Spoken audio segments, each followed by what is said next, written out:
I've never believed in mysticism, ghosts, poltergeist, house witches, etc. But what happened tonight can be put down to that. Either it's still sleep paralysis, or just hallucinations of my imagination. I'd like to believe it's the latter. So, the night of July 13th. I'd like to point out that my in-laws had a fight that night, and I was nervous too. Maybe it had something to do with me. I went to bed. My mom was sitting in the next room at the computer. Surprisingly, I fell asleep in a matter of seconds.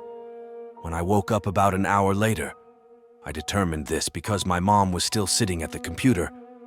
I saw a girl lying on her side in front of me. She had her arms folded under her head and was looking at me. It all happened very quickly, less than a second, and her face disappeared. However, I could make out her bluish face of about 20 years old. I was numb with fear and could not utter a word. It was only after a minute that I came to my senses and called my mother into the room. I was told that it was a false awakening and that I had seen her in a dream. I readily agreed to this. Night of August 22nd. This night was not a pleasant one. I spent the night at my grandmother's house. I woke up to a slight breeze, covered my leg with a blanket, looked at the window and was surprised because the window was closed. Well, maybe it was just blowing through a crack. I was about to close my eyes when I heard a whisper behind me. I could hear the words clearly, but they were in an unfamiliar language, a very scary, eerie voice, like the voice of some wizard reciting a spell.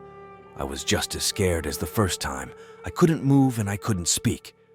The voice didn't stop for about 20 seconds.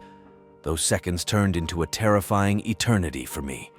It took me a long time to come to my senses, after which I closed my eyes and fell asleep. The excuse was the same as the first time, but I wanted to believe it, and at the same time I didn't want to. If it was a delusion, it wouldn't have lasted this long. Scary, very scary. No one took it seriously. No one had ever experienced such fear. The night of June 13th, just the following year. It was a night I will never forget, but I wish I could erase it from my memory. I had slept peacefully for a whole year, but my hopes were dashed. I woke up to a touch on my leg. I was petrified with fear. A small man was pulling on my leg with an effort. He grunted from the weight and mumbled something to himself. I didn't know what to do.